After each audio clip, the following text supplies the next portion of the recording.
Napakagaling talaga ni Attorney Nicholas Kaufman. At dito mo talaga makikita na sa tagal niyang hinawakan, di ba, noon medyo apprehensive ba tawag doon? Medyo may reservations kayo ay may agam-agam na baka ito si Attorney Kaufman pineperahan lang mga Duterte, wala namang ginagawa. Di ba sinabi ko na rin naman sa inyo yan na huwag kayong magalit kay Kaufman dahil ang full trust and confidence ni Inday Sara nandiyan kay Kaufman. Hindi nila kukunin yan kung hindi magaling yan. And mga bossing, alam niya, sabi nga nila mahirap kasi parang hindi niya alam yung damdamin ng mga Pilipino. Hindi mo kailangan malaman yung damdamin ng mga Pilipino sa totoo lang Kasi ang mga Pilipino, dramatic masyado. Masyadong dramatic yung mga Pilipino. Ngayon, ito si Kaufman, parang marami nagsasabi sa kanya noon na hindi mo kasi alam yung sentimiento, hindi mo alam kung paano atakihin, hindi mo alam si Pangulong Duterte and so on and so forth. Lagi po ninyong tatandaan na ang mga huwes sa ICC, hindi man mga Pilipino. Yung mga huwes sa ICC, mga bossing, mga foreigner yan. Iba-iba ang mga lahi niyan. Merong mga ulikba, merong mga Pranses na mga mababaho ang kilikili, matitigas ang buhok. At may mga dyan, yung mga iba-ibang lahi yan, mga bossing. Merong Japanese, merong kung saan-saan nakatira. So, ako, noon pa man, kumpiyansa ako kay Kaufman. Kasi nga, syempre, considering na siya ay isang ICC lawyer at accredited siya ng ICC, alam niya kung papaano mag-isip yung mga huwes dyan. And kung Pilipino ilalagay mo dyan, mapapahamak ka. Tingnan mo nangyari doon sa dalawang abogado, yung isang panot, at saka yung isang antigas mag-Ingles, bumper to bumper. Tingnan nyo nangyari sa kanila, anong ginawa nila dyan sa hearing. Puro paawa. Mantakin mo, sinabi ba naman nila na ang kawawa naman ng mga biktima, nagkaroon sila epilepsy. Puking ang ina niyan. Paano naman nangyari na si Pangulong Duterte ang may kagagawa ng kanilang mga epilepsy? Gago. Ano yan, medical disorder yan. Hindi naman psychological, pwedeng magkaroon ng mga psychological disorder, ganyan, pwedeng trauma, ganun lang yung pinaka-worst na pwedeng mangyari. Pero yung magkaroon ka epilepsy, tarantado ka ba? Medical condition dyan na manifestation niya ng mga malalalang sakit. Gago. So, gusto mo maawa yung mga huwes na yung mga batang biktima, yung mga pamilya ng biktima nagkaroon ng epilepsy, gago. Tapos ito pa yung isa naman, yung panot, sabi naman niya, yun daw mga biktima ay iginuhit sa wangis ng Diyos. Gago, lahat tayo. Kahit ganito kay Tim, yung features ko, kinuha niya sa Panginoon. Tarantado kayo lang. Gago, maaaring kawangis ng Panginoon yung mga nangamatay na yan. Pero yung mga nangamatay na yan, hindi nagdadrug si Jesus. Sila lang yung mga nagdadrug, siya gumagawa ng kasalanan. Kaya wag niyo idama yan, Diyos. Alam mo, pagka tumitira-tira sila ng ganun, nakakatawa kasi sabi ko nga sa inyo, ganyan yung mga mga makakaliwa kumana maniniwala lang naman dyan yung mga tanga katulad nila. Pero sabi nga ni Nicholas Kaufman, hindi masyadong mataas yung aking hopes sa kaso na ito because alam naman natin na political ito. Gusto ko lang ipakita sa kanila na binasag niya yung ng prosekusyon, yung kanilang mga ebidensya. Ang bobo Mantakin mo ebidensya ng mga prosecution kasi ganito yan sa ICC or sa kaso na yan. Yung confirmation of charges na yan, hindi kailangan ni Nicholas Kaufman na magpakita ng ebidensya. Ang kailangan magpakita ng ebidensya ay yung prosekusyon. At so far, yung pinakitang ebidensya ng prosekusyon, bukod sa mga chinap-chap na mga speeches ni Pangulong Duterte, mga statement ng mga testigo nila, maniwala kayo sa hindi. Wala talaga silang maipakitang ebidensya. Yun na nga kamakailan lang yung ginamit nilang video na si Pangulong Duterte nagre-review ng CCTV. Nag-execute na ng affidavit yung nagkuha ng video na yun. Mantakin nyo, ginamit nyo yung video ng tao, di kayo nagpaalam. Yung palang illegal na yan hindi ba? At marami pang iba. Ang galing talaga ni Nicholas Kaufman. Binasag niya yung prosecution, binasag niya yung mga gawa-gawa nilang ebidensya. Mahirap kasing mahirap itawid yung ebidensya ng prosecution. Bakit?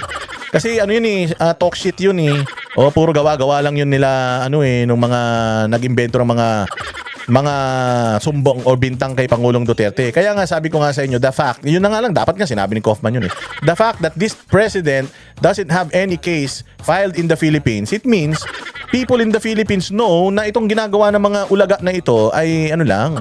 Yung mga ginagawa nila ay propaganda lang yan. Walang walang patutunguhan yung mga yan. Di ba? Ang galing. Mamaya panoorin natin. Pero bukas mga bossing dyan sa Diyan sa may Vox Populi, 'di ba, kahapon, ang galing-galing, 'di ba? Na-interview natin si Attorney Baligod. Bilib na bilib ako kay Attorney Baligod. Palakpakan natin.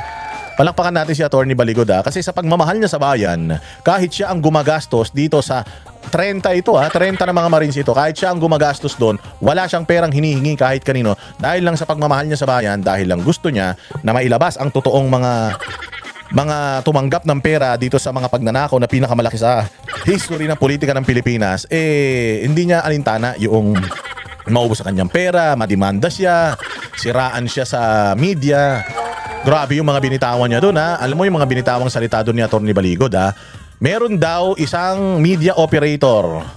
Isang media operator na mahilig sa tinapay. Kayo nang bahala kung sino yon, na tumatanggap din daw ng limpak-limpak na pera. Dito din na-expose mga bossing na si Leila de Lima at si Tito Soto ay nakatanggap ng pera. Ngayon, ang depensa nila ay hindi pa naman ako congresswoman yan. Tanga, hindi naman porket hindi ka congresswoman, hindi ka natatanggap Hindi naman nila sinabi na yung tinanggap mo galing sa flood control basta sinabi ng mga militar na nag-deliver sila sa'yo. So hindi importante kung saan galing yung pera, basta ang sinabi ng mga militar, nag-deliver sila sa'yo. Gumawa pa ng fake news yung media. Binawi daw yun ni Baligod. Walang binawi si Baligod. Ang sabi ni Baligod, nakatanggap ng pera si De Lima, pero hindi naman yun ibig sabihin na sangkot siya dun sa pirma-pirma. Sa impeachment at saka sangkot siya sa flood control. Basta nakatanggap daw siya ng pera. Sabi din nila, nakatanggap din daw si Trillanes. May mga picture pa sila ng mga ICC investigators kasi sila pa daw ang nagmistulang mga driver netong mga ito. Again itong mga militar na ito, tao ito ni Zaldico. Ito yung mga tao ni Zaldico, 100 mahigit daw ito na inuutusan niya, security detail niya na inuutusan niya pa na magbigay ng mga pera dahil siyang appropriations chairman magbigay ng pera sa mga politiko. Nandyan din si Tito Soto. Sabi nga ni Tito Soto, paano ba naman yan? Hanapin ng asawa ko yan. Di pa kita mo. Hanapin pala sa'yo So kasama rin, sabi, hindi pa naman siya senador noon. Oo nga, hindi ka nga senador noon. Hindi ka senador noon, pero, di ba, sabi nga nakatanggap ng pera yung mga kandidato ng alyansa. Kandidato ka Di ba? Di ba sabi nga yung ganun? Kasi bukod dito sa 18 na Marines na ito, huwag niyong kalilimutan merong text messages na ipinakita yung Bernardo kay Libiste, na ipinakita kay Irice, ipinakita kay Tinio, na nagme-message dyan na may pera na i-deliver kay Tito.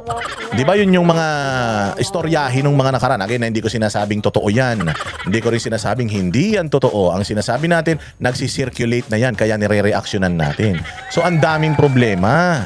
Napakaraming problema mga bossing. Tapos ang dami, yan daw, yung ICC, investigasyon ng ICC dito, $2 million daw ang ginasta doon. Ang titigas ng mukha ng mga tiga-ICC Ang titigas ng mukha ng mga tiga-ICC. Bakit? Kasi yung habang, di ba, yung hotel nila, binayaran na nga daw yung hotel nila ng pera ng flood control, kinukuha pa daw yung resibo, tapos pagbalik daw nila ng abroad, i-reimburse nila. Tangin ng mga kurap Ibang klase tapos ayun pa, ano pa ba yung mga nandoon? Madami pa may mga USIC, mga media operators na exposed din diyan, na nagdi-deliver din sila ng pera sa sa mga troll farm. Lahat talaga konektado yung mga dating chismis. Ngayon, meron ng malinaw na mga ebidensya. Saka sabi ko nga, 'di ba, yung isang abogado na kilala nila nandoon sa bahay ni dating Congresswoman Kimbo na natalo diyan sa Marikina. Tinalo ni Maan na sino ba yon? Si Maan Teodoro, yung asawa ni Marcy Teodoro. Hindi nanalong mayor. Ayun na nga, lumalabas. Naghatid din ng maleta sa kanya, yung bisikleta, nandoon pa. Ewan ko, sino yung babaeng naka-face mask. Pero eto, makulit. Yung si Kimbo, nag-deactivate na naman ng social media. Dati, nag-deactivate na yan ng social media dahil daw nabubuli sila, dahil daw yung, di ba, ang dami niya mga magagara na mga damit, mga mamahalin. Kaya pala, naka-tricycle lang ito noon, ngayon, baka naka-jet fighter na yan. Madami. Ang daming ebidensya at kompleto yung mga ebidensya ng mga militar. And tomorrow, mga bossing, sa Vox Populi Saturday edition, ay makakausap natin yung ilan sa mga militar na yan at titingnan natin kung matatatag ba ang kanilang mga dibdib at may mga betlog ba talaga yan, kasi baka memya. Katulad lang din yan ni Gutesa, nakalauna, na-pressure din. Titingnan natin lahat yan bukas. Di ba? Kami ang boses ng masa, hindi natatakot. Katotohanan lang, di kami nalulunod. Walang bahid ng sismis, lahat ay totoo. Kahit sino ka pa, pag mali ka babanatan ka. Walang pinipili kulay, wala kaming kinikilingan. Basta para sa bayan, kami lalaban. Pag tama palakpakan, pag mali banatan. Di matitinag, di matatakot, para sa bayan tuloy ang sigaw. Sa harap ng kamera, walang halong takot. Mga baluktot, lahat kayo'y tutumba. Ang hustisya at totoo, yun lang ang mahalaga. Kahit sinong harang, di kami matitinag. Walang pinipiling kulay, wala kaming kinikilingan. Basta para sa bayan, kami lalaban. Pag tama palakpakan, pag mali banatan. Di matitinag, di matatakot, para sa bayan tuloy ang sigaw. Kung nasa tama ka, ikaw ay aming kasama. Pero pag mali ka, handa ka na bang mabasag? Banateros kami, walang inuunan. Dahil bayan muna, bago ang sarili.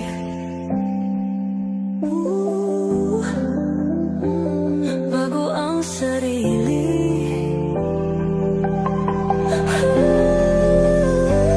Pag tama palakpakan, pag mali banatan. Banateros ang sigaw, katotohanan ang laban.